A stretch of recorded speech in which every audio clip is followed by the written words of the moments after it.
welcome to each of you. For those that may not know me, my name is Trinisha. I work at Headlight, and so I am one of those that are primarily responsible for supporting Louisiana.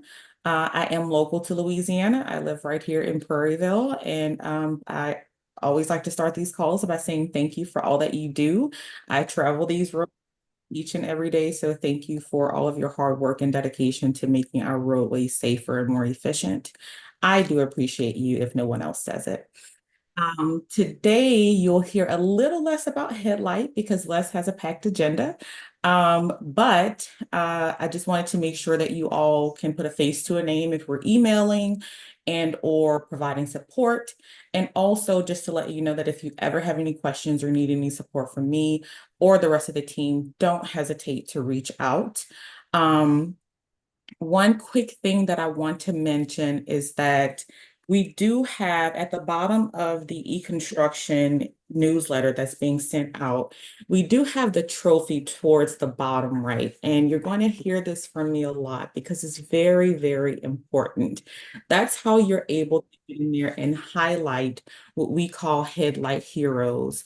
Those that are doing an amazing job by documenting, taking the observations, putting in detail, taking tons of pictures and going above and beyond what's required. So please, please don't forget when you're in the field or elsewhere to think of someone to highlight and use that feature to do so because it's very important for us to know, what's happening in the field when we're not there, and also to show across districts, just how things can be done. Maybe with a little extra oomph behind it. So just please don't forget to use that option as far as nominating headlight heroes.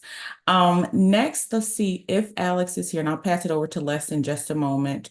I know that I've been in communication with Jimbo and several others about materials errors that have been being received. I just want to let you all know that we are still working on that. I do apologize for the inconvenience. I know we're having to use web version only, but I'll be sending out an update as soon as possible. We're in the final stages of getting that release out for you all. So thank you, thank you, thank you for your patience there as well. And other than that, Les has some things that he wants to highlight. I think we have HaulHub here if they've been able to join so far. And so we have a jam-packed agenda, and I'll stop speaking and pass it over to you, Les. Thanks, Tanisha. Yeah, we have a few things happening today, and appreciate that introduction there. Alex he sent me a message. He was having some issues, but hopefully he'll be able to hop back on here in a minute. So I guess let's open it up with our normal Q&A session. So we usually try to give you a few minutes to throw some questions at us and see if we can answer it. So now's a good time to do that. So anybody having issues that you want to talk about? Yeah, that issue we had the other day where it says if you try to get into a form and it wasn't authorized to get in, I had them delete the app and reinstall it and it works now. So just to let y'all know if that becomes an issue for anybody. That's good to hear, Kevin. Thanks for bringing that up. So there was an issue with creating forms from the iPad. I know it was pretty widespread, but I myself got a few questions about it. And so Headlight did send out a fix for that, I believe, last week. If you have any lingering issues, if you still have a inspector who is having issues creating a form from the iPad and they get, I'm sorry, what does that thing usually say, Tranisha? Do you remember? Something like a It said unauthorized to enter or something like that. Yeah, authentication error. Yeah. So if you're still getting that error, just log out and log back in. That doesn't work, maybe delete the app and reinstall it because I believe it was an app update, the materials app update. Yeah, they deleted the app and then reinstalled it and then it works now. Perfect. Glad to hear that. Now, if we can clean up some of these syncing issues with the forms, we'll be good to go. Hey, Les, I got a quick question. Go ahead, Sean. It's about the when we're doing at the end with the ATMs. If they don't have the sampling plan not built in there, can we just upload the LaPay version to the ATM and consider that part of it then? Absolutely. Okay, so all of the forms then are just basically considered sections of the 2059, all those forms. I'm sorry, by If form. like in the forms, like a lot of times, like they're putting their CDs and their stuff like that in the form section, but they're not attaching them to the final ATM. Can we consider them, as long as they're in the forms, as being there, or do they need to attach all of that? Yes. So, and that was kind of the point of, I don't know if you noticed this, but we have them create a sample ID, and then that For the form is ATM. attached to the sample ID. And so that connection is what we are using to make that okay. The thing we didn't think through well, I believe, is that it's really hard for you guys at the labs to review those CDs because you have to go to each one of those sample IDs to view it. And so I don't like that. I would say that if the PE office, at least for now, if the PE office is keeping those paper CDs in a file somewhere, if you could scan those in and put them in all as One file at the end. a file at the It'd be end, that would amazing. be beneficial for now. But Even besides that, monthly. yeah, even monthly would be great until. So one of the things that we have asked Headlight to incorporate is that each one of the sample IDs in the ATM becomes a hyperlink to the sample. That makes Yes, it that would so be. much, yeah, that makes it so much easier for the lab to be able to go in and review those. And so, but until we get to that point, if you could just help the labs out by uploading your CDs.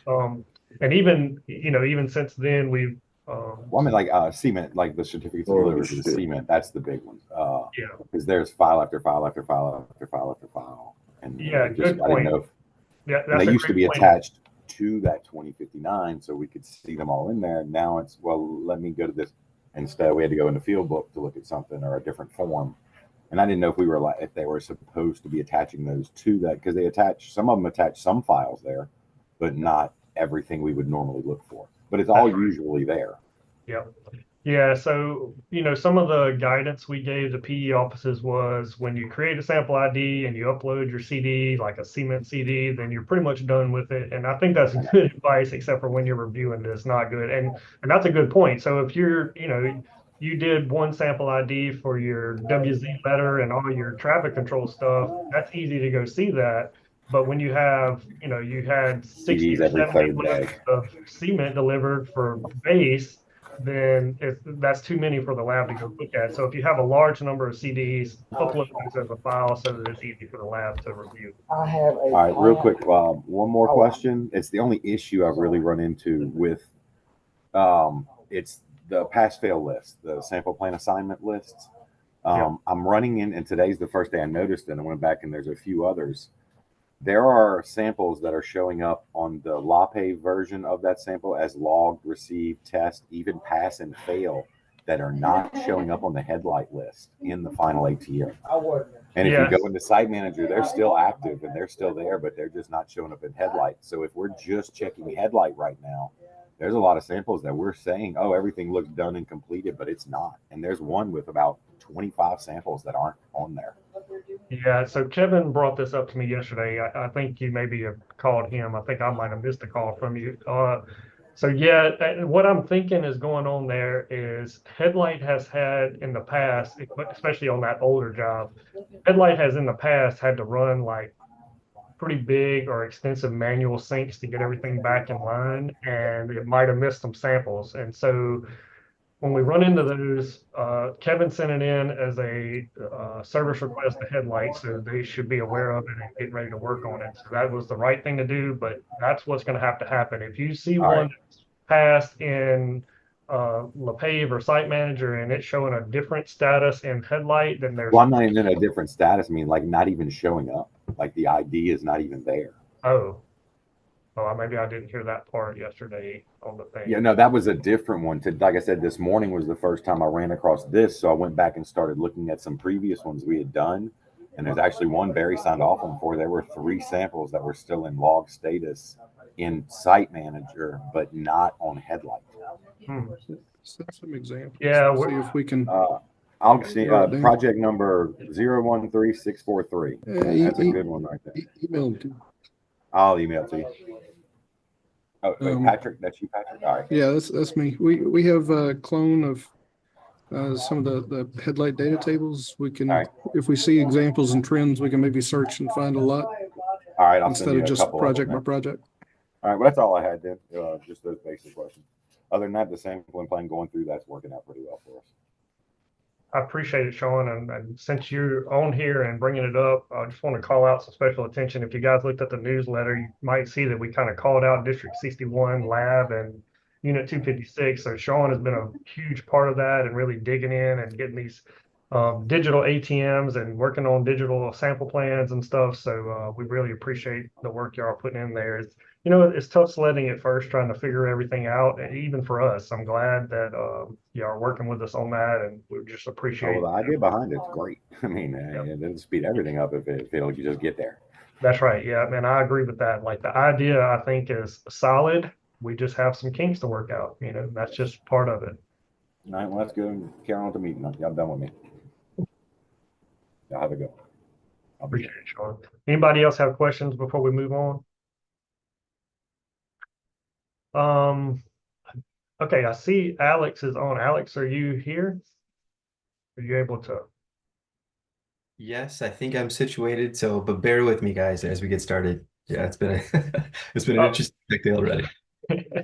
Well, Alex, I'll turn it over to you if you want to go through your part first. I don't want to take up too much time because sometimes I can get lengthy in what I'm discussing. I don't want to do that to you. So if you have something to present, we go ahead and let you do that now. Okay, no, that sounds good. Yeah, no, thank you guys for having me this morning. So the plan is to cover work zones at a high level, and then of course, like always, right? If you guys have a question, don't hesitate. Just unmute yourself. Make sure we can hear you, and then you can also toss it in the chat as well. So let me present my phone screen. We're going to start on mobile, and then we can get going. Okay, let me know when you guys can see my screen. We're good. We can see Okay, it. perfect. Okay, so first up, just simply the process of creating a work zone. So for starters, I'm going to use the test project that we have in your portal. That way, like all of the conversation we're having today, you guys can go all log into this project, and then you can click around without any fear of like breaking anything, right? You're not gonna mess anything up. So you notice up top again, just as a refresher, right? Those are our quick access bubbles. So I'm going to navigate over to the work zone bubble. You can see there's already one created there. I did that last night and prep for our time this morning. So I'm going to click into that work zone, and that's going to take you to the gallery of work zones that already exist in this project. We'll go ahead and do one fresh altogether. Again, we try to make this as easy and intuitive as a process as possible. So for starters, you're just going to hit that plus button in the top right to get going. And then it's going to take you to the work zone creation form. As indicated, all of these first 4 fields are required. So for starters, what road are you working on? So we're just going to do test. The kind of road event this project will cause. So we'll just do a work zone area. In which direction the road event is happening. We'll do southbound for this one. And then specify the work boundary. So this last portion here, that's going to trigger and take you to the map itself to start setting that boundary. So normal kind of touchscreen device controls exist within this portion, right? I can like pinch to zoom. I can rotate left and right using my fingers as well.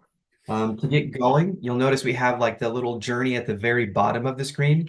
So first step, just hit start to begin setting your work boundary. And then let's click and drag to a section of the map that we can start defining the zone. So we'll start here. And then next, I'm going to tap set to start plotting the points. So on mobile, once you get to this portion, right to this step, you're just going to simply click and drag to start setting that line to capture that zone or that street that you guys are working on. And the whole point here, right, is you guys are ahead of the game in a lot of ways, and this is one of them. So we're actively exploring projects with you guys that have to set up work zones. And the whole point is once armed, and we'll get into that in a second, it's going to push through the work zone data exchange. And so that way the traveling public as they're, navigating their day, if they encounter or going to cross one of the work zones that you guys have actively armed, they'll see that like on Waze and fast forward, a few months from now, other mapping applications also. But this again is the first step, right? Setting that boundary, setting that work zone. So once everything looks good, I'll do one last pin here, crossing that last street. I'm going to hit next at the bottom here to navigate to the final step. So this is handy because even at this step, you can go ahead and edit the zone that you've created. So if you notice that, one of the pins is off, or you need to drag it a little further to get more of a street in the boundary, you can do that here. And then so after you've made your final corrections, you just hit finish, and then you're back to your form. So even now, right, I can still make some updates. Like if I had the street wrong from the beginning, I can go ahead and revise that information up top. I did also want to highlight as well, going down further on the form, once you hit the drop down arrow here, that's going to take you to some optional inputs. We strongly suggest you guys input this information as well, because this definitely helps. So for starters, this one here, are you using a method to indicate the work location? So this you can, communicate to the traveling public the type of signage or method used to let everyone know that there's going to be there's a work zone on this road. So we'll do sign method. And then does the job location have any impact on the vehicular lanes? So you can key them in on kind of what they're going to experience, like if they're going to have to merge to another lane, or if the lane's going to be closed altogether. So we'll do some lanes closed. And then lastly, this public description for the road event. And this is really key, right? Because you can really let everyone know exactly the description that's going to work best for you guys. And also, better keys in the traveling public, again, as they encounter these work zones. So that can be customized there. For this one, I'm going to do test, so that way nobody's confused going forward. And then, so we've defined our zone. We've inputted the information to help everyone involved. So we'll hit create work zone. And it's going to take us back to our gallery. Now, by default, you notice that it's disarmed. So there's kind of really three main states of a work zone. So upon, initial creation of the zone, it's going to be disarmed. The next state being armed. And then to do that, you're just going to use this toggle at the bottom right of that description or that image. And it's going to give you a little notification as you're arming the zone, just to make sure you want to do so.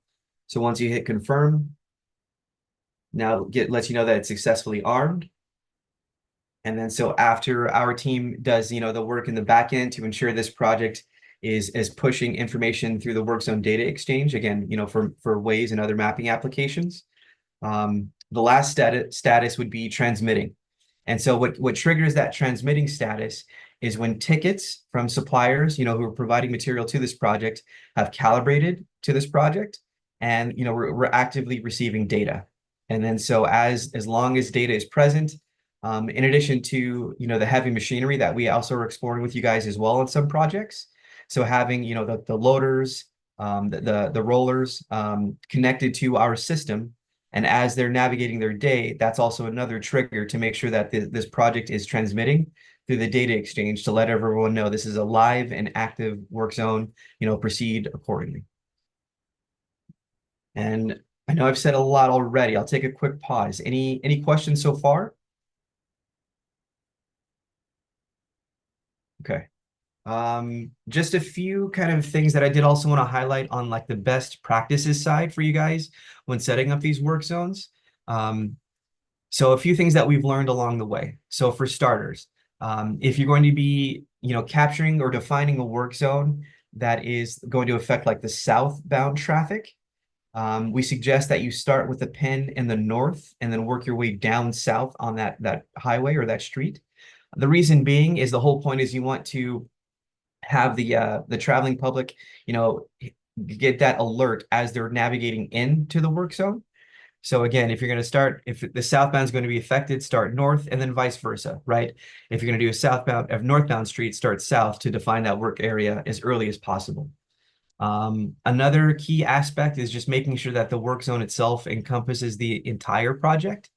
And And that can be a little bit tricky depending on the type of project. It's a little easier on like a highway where like you have, two sides of the street, northbound, southbound. You can do a work zone for each of those sides. But what we found is like in cases of like a maintenance contract where you guys may have like a large count of smaller areas that you're working on across like a city. So for that, you can just do separate work zones for each of those smaller locations, and then just arm and disarm them as needed. And then I guess the last tidbit I'll say here is just on that activity, right? Again, just as a reminder, there's three main states of the work zone: unarmed, armed, and transmitting. And then so again, as ticket data hits that project, that's when it's going to trigger that transmitting status. And it's going to remain in that transmitting status until 2 hours after the last ticket hits that project for the day. And then it's also active, of course, in cases where we have the heavy equipment connected to our system. So it's also going to monitor that equipment for activity also to help better define, that transmitting status. But again, you guys have support on both the HaulHub and the the LADOTD side. So as you guys are creating these work zones, if you have any questions, don't hesitate, reach out. We're definitely here to help. This is all on the mobile portion. I did want to run through quickly on web, kind of the creation process. It's slightly different, but overall pretty similar. So I'm going to go over there on web. So back to our test project. As you can see, right, it's kind of back to that shared ecosystem approach of your e-ticketing portal overall. The work zones that we created on mobile are also visible on web. So after you've clicked into your project, you have your work zone chip filter that you can click into. That's going to take us to a flyover of where the work zones are defined. So let's go over to some actually in your area.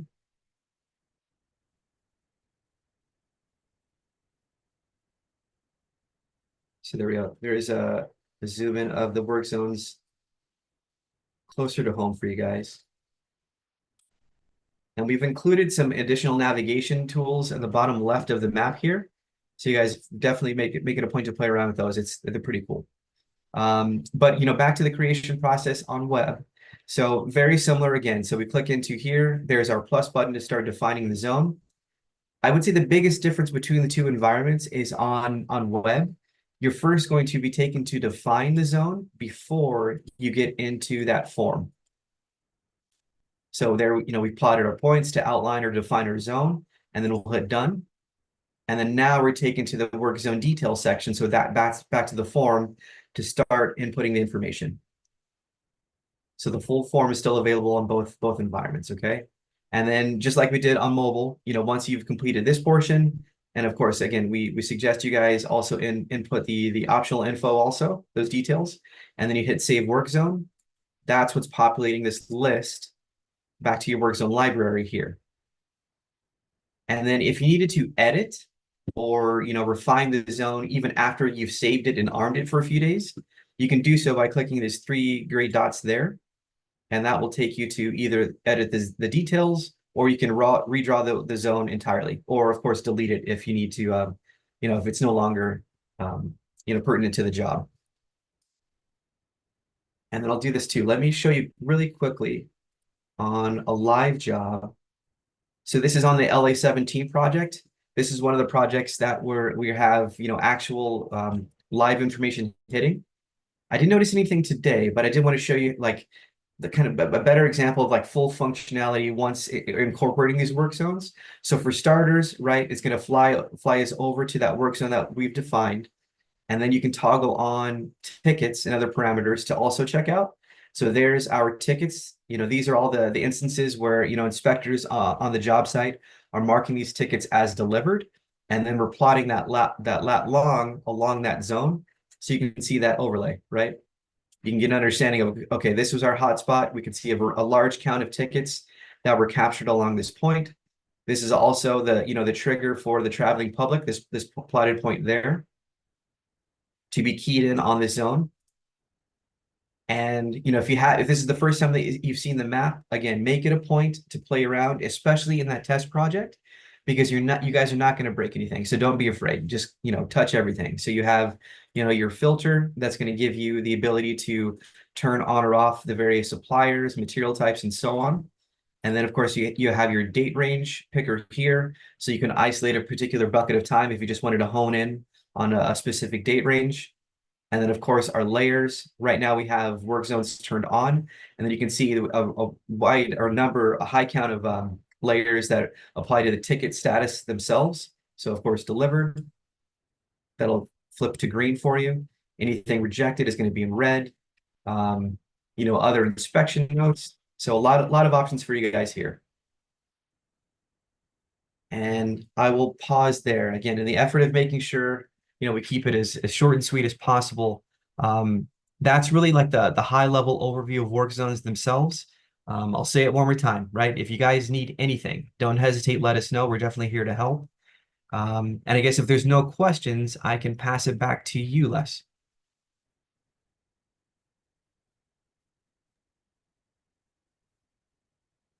Appreciate it, Alex. Thanks for that demo. And like, I don't want to gloss over this. Like, I just want for an inspector to have the ability to use one of the apps on their iPad or their phone to notify the traveling public that materials being shipped and that there's active work going on there.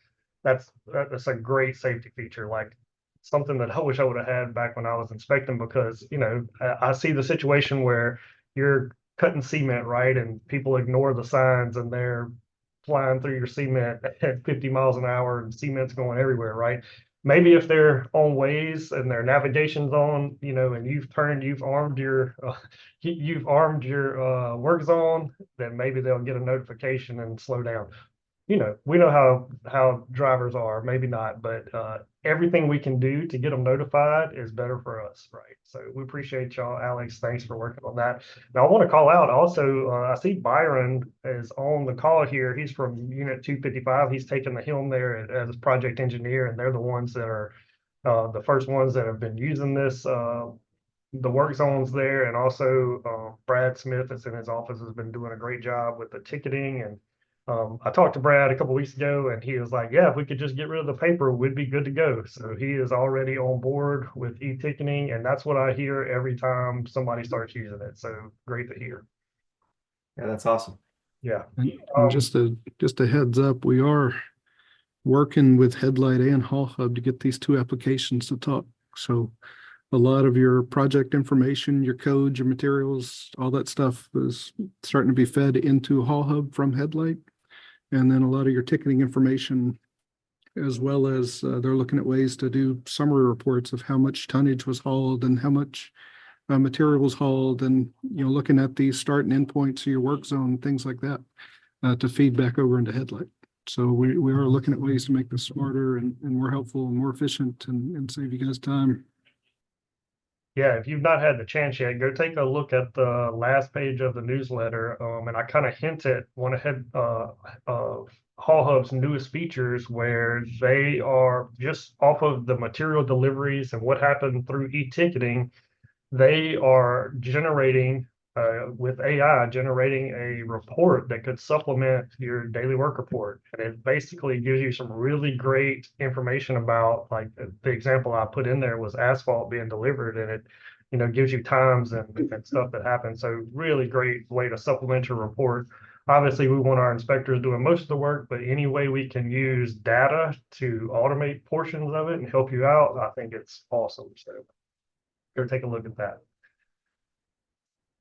All right, so let me share and look, I'm gonna try not to talk for 45 minutes this time. I know lately I've been going over probably too much, but I do want to share my screen here.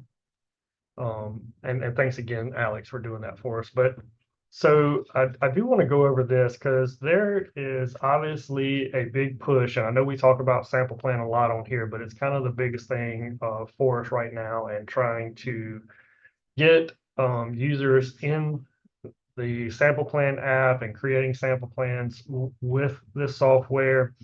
And so recently I sent out or just some requests to a few of the districts and was like asking them, what they were using for sample plan, like what have you been using? And so I think I have it pulled up here if I can find it. Maybe I might have closed it. See if I need to look at it. Sorry. So I pulled up a sample plan. This is the one that O2 uses. It'll load. And I was trying to make a connection, like, because I've heard some people maybe didn't understand how the headlight version works or how it related to what they were doing. And I have noticed a couple differences, and I want to kind of go over those so we can see the difference. And maybe it's just a way to look at the sample plan that is causing an issue. And so if you can see here along the bottom, there are some sections. And I believe this is mostly how the lab likes to look at sampling and sample plans in general, because they see the section view of it, whereas the project engineer offices think more in terms of line items now. And I kind of was in there, like in the PE office when that change happened. Like we used to think of things as sections as well, but it kind of moved where sampling and materials, all that was kind of done through a line item view. But just to take a look at one of these here, I'm just going to choose asphalt. This is very basic. You can, type quantities in here, and some of these will update. I think I tried this earlier. Maybe if you put so just take Anastrip, right? So it's got one here. Sometimes you can update these quantities manual. So you'll put your contract in manually, you'll type your quantities in manually, and it'll give you some of the sampling requirements here. Some of these are dynamic. They'll change off of what you input as a quantity. And so the main difference I see here was not just the sections, but that, for additives, it just says Anastrip. There's no material code associated with this. And what I come to find is that people have a hard time knowing what material code to select, right? If you're not even if you're an inspector and you're creating samples regularly, you pretty much only remember a handful of the common ones. Something like Anastrip, you wouldn't know what that is. And so I wanted to kind of show how that relates to headlight sample plan, like how you could use it. And just this is a copy of the master item list. And it's pretty daunting. Like this thing is, let me see if I can get down to the bottom. I want to say it was almost 3,000 entries. Yeah, so we're at like 2,961 different material codes. Now, stuff like bolts, all these different size bolts, they take up a majority of this. And Patrick has got some really great ideas to clean this data up. In fact, he has people in our group working on this already. And, some of these material codes will be consolidated into not just the material code, but then like a use that goes along with it. And I think that'll clean this list up a lot. Maybe it's good just to have the whole list to kind of search through, but like I said, there's a lot in here. And so to start, I want to talk about one thing, because this is something that it did not make sense to me until I was at DOTD for a few years. So just to make sure we're all on the same page, when you're looking for a material code, it does have some logic to it, right? And so the 0203, like these first numbers at the beginning, the 4 numbers, represent the section of the spec book, right? So if I go to part 2, so it's my 200s section, right? So the first part of this is in the 200s. And we go to a spec book, here's the 200. So it's representing this 203 section. So I know that's very basic for most of the people who's on this call, but we want to make sure that you understand 302. If you go to part 3 of the spec book, that's what that's referring to. Now, the thing that the PE offices, or it seems like the thing the PE offices have difficulty with is we're pretty familiar with, even some of the 700s, the 300s, 200 sections, 800s, we're familiar with all that. but we don't get into the 1000s very much. And the 1000s are the material section of the spec book. And so those, you will see some references to those 1000 items. And I feel like those are the most difficult ones to find. So I want to give you a few tips on that today. So if we go over to a sample plan, this is just my test project. There's also a couple ways to look at this. My preferred way is the nested view, and I like to ungroup it by pay item section. And this gets the sample plan down to the line item view. So 0001 is my first line item. It goes 2, 3, 4. This is my preferred way to look at it. If I'm going to build a sample plan, this is how I would do it. But there's also the panel view. And so for some of the areas where the lab creates the sample plan, this may be the better one, where it goes by sections similar to what they're used to, right? So, you know, they would do section 713, where in the headlight sample plan, you know, they might go here. Oh, I do have a 713, right? So the temporary signs and barricades. And it's still line items. And then there's also what I talked about earlier, where especially the labs are not really, maybe not, well, I can't say labs. Everybody still has to deal with these material codes. Now, the one thing that Headlight has that makes it the easiest is, and I'm going to go back to the nested view just because I'm sorry, but that's just what I like. So when I'm trying to give a demo, I want to show this. And let me go maybe to the 502, just because that's where we were at a while ago. Maybe let me do the regular asphalt. So if I'm going to add a material here, right, I go to add a material, and this is where the power of Headlight seems to help get you to the material code you're wanting.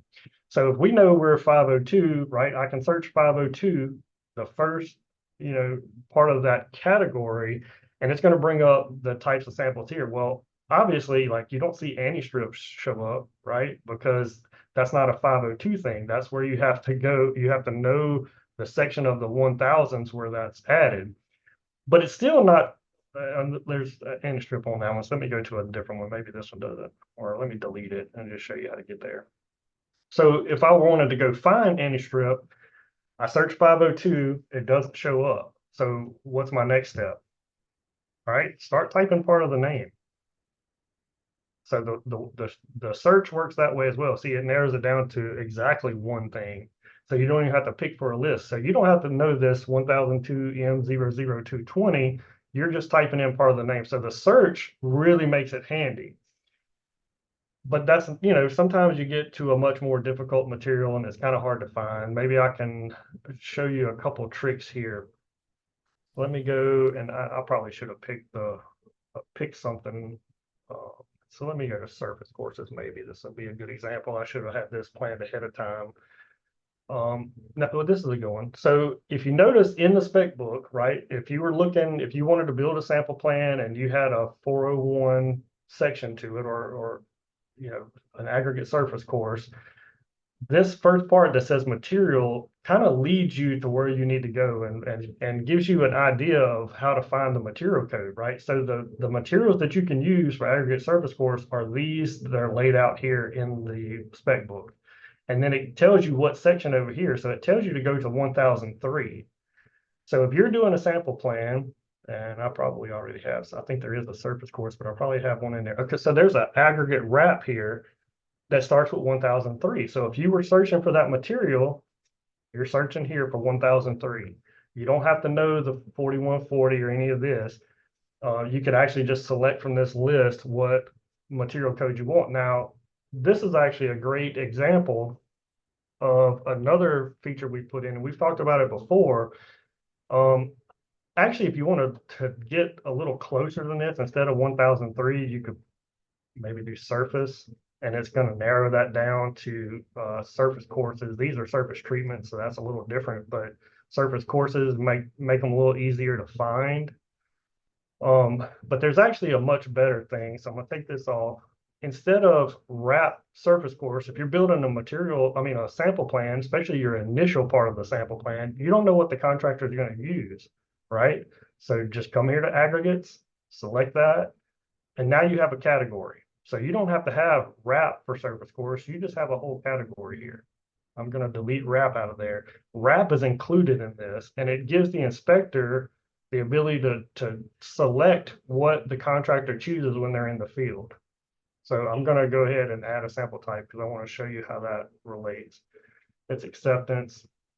Probably going to be 1 per 1,000. I don't know. I did not look at the material sample manual on this, but that's probably right. And so now I have a requirement when that arrow is there. So when I go to materials, the thing that I'm already on the dashboard, but I probably need to load it again because I just added that. So I'm going to go to, if I'm an inspector at this point, I'm going to the dashboard, going to select my project.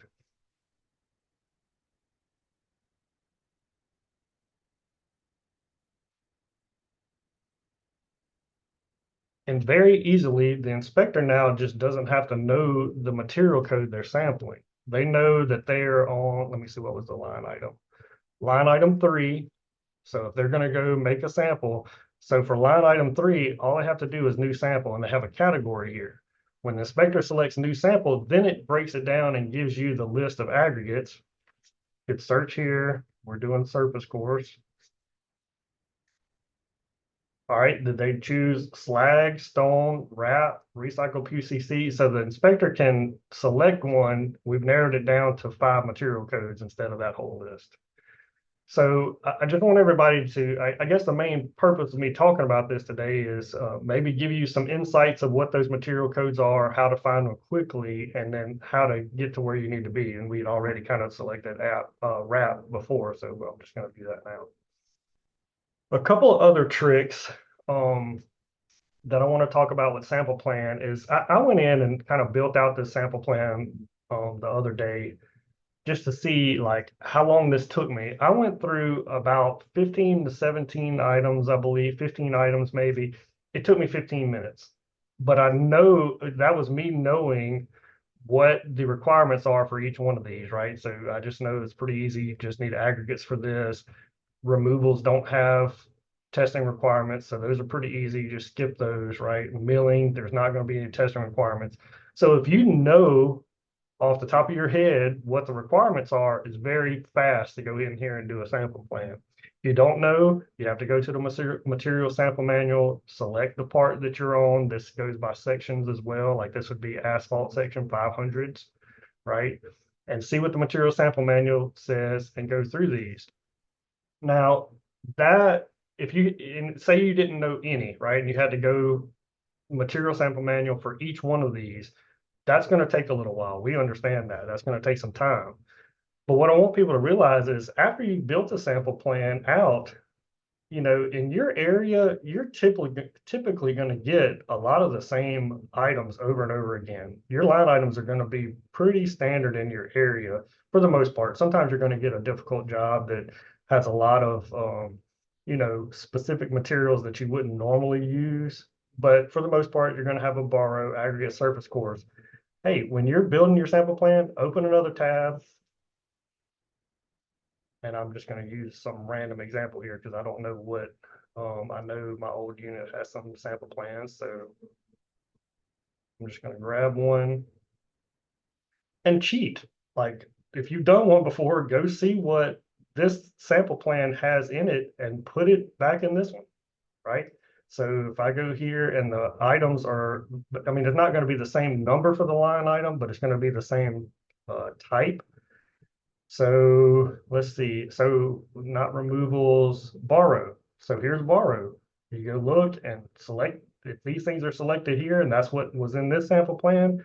Go put those 3 things back in this sample plan under borrow.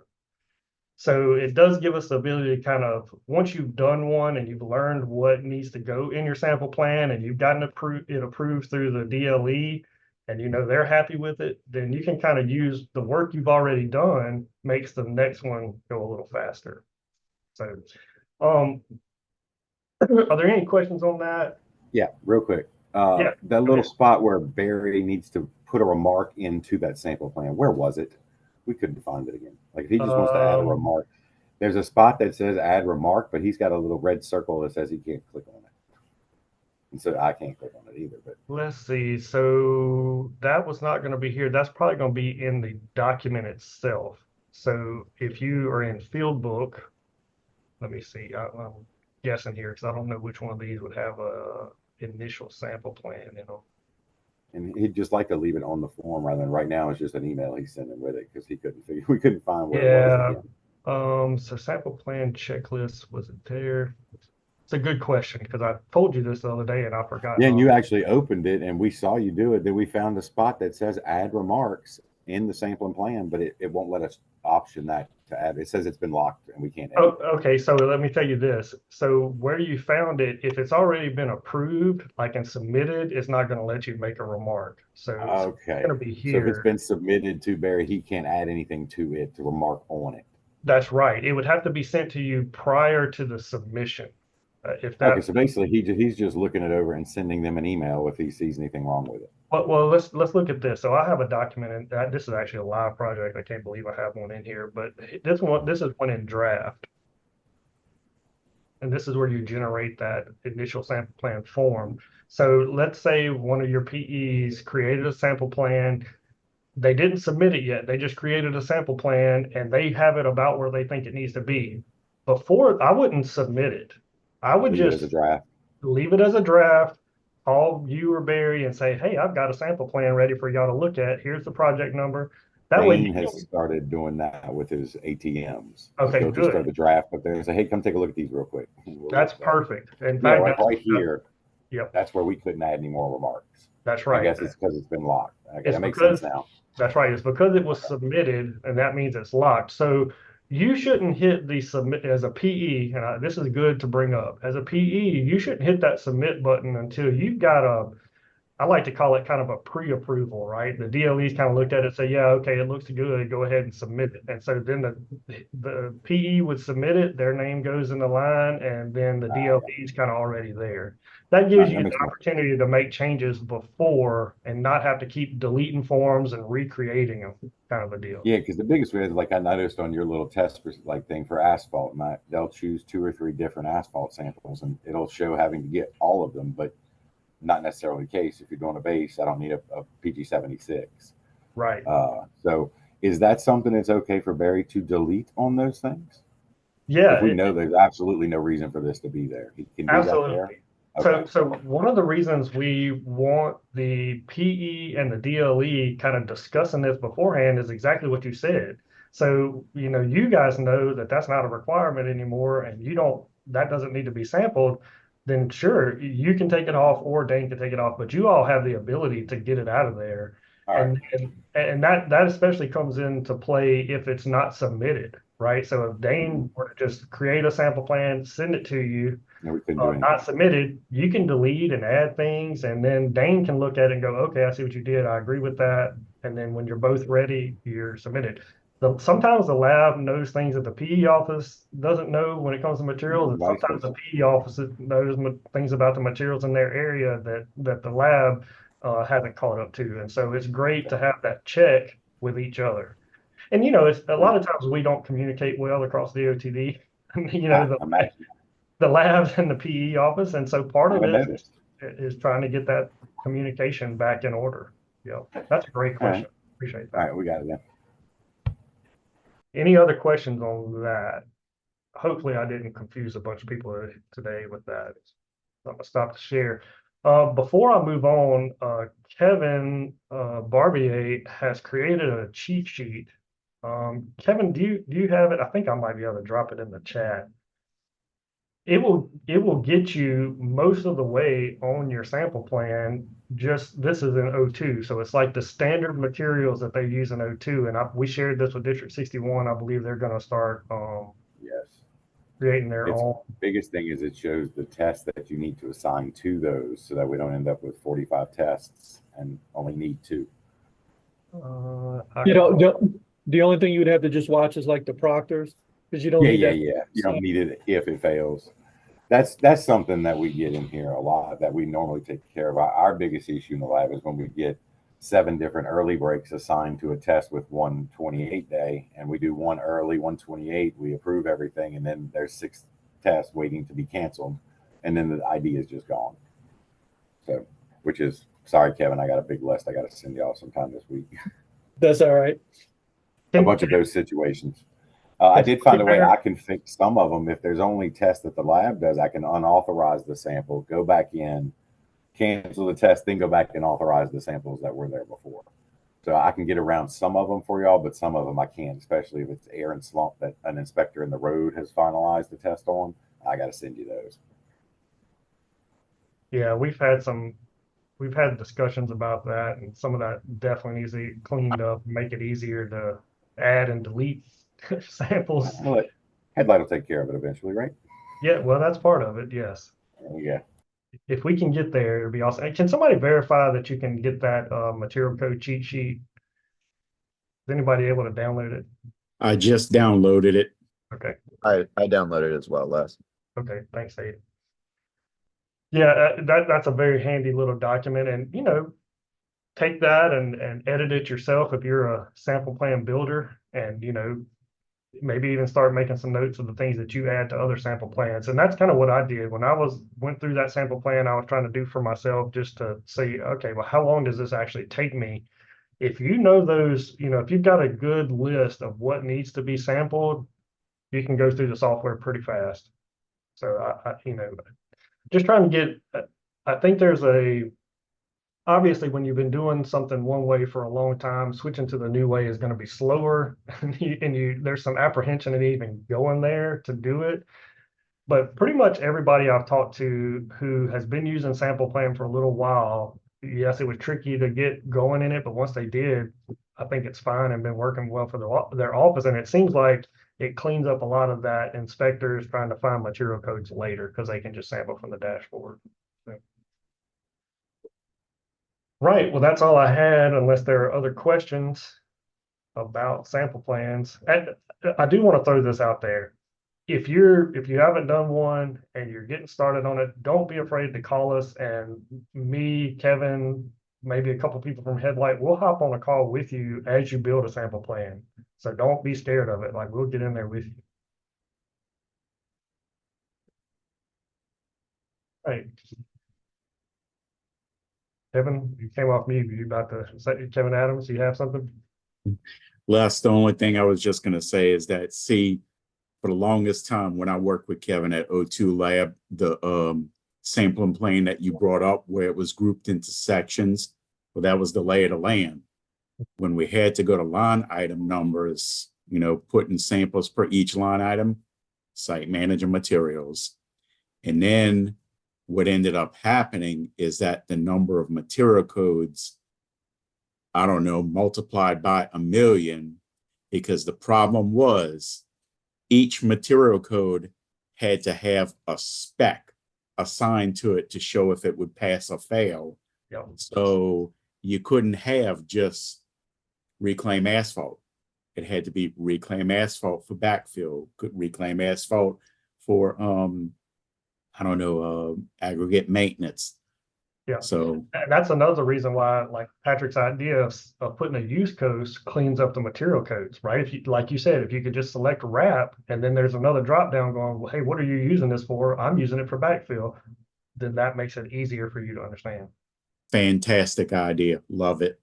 Oh, I do want to share one more thing. I know we're getting close to time, but this is the way I used to cheat, and I think it's so if you go to this material sample status, I don't know if you know how to get here, but there's one of our reports under site manager materials.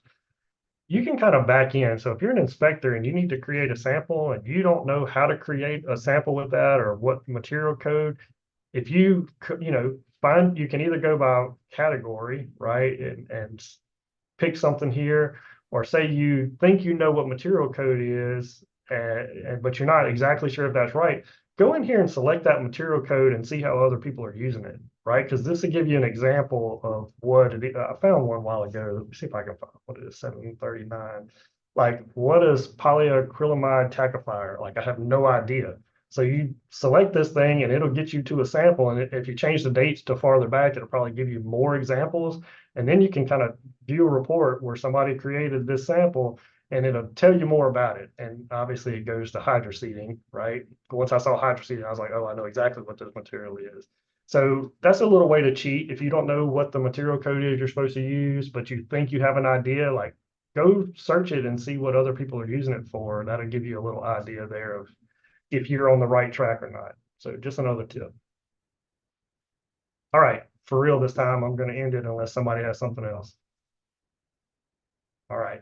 Thanks, everybody. Appreciate y'all hopping on this month, and we'll see you soon. Thank you. Have a good day.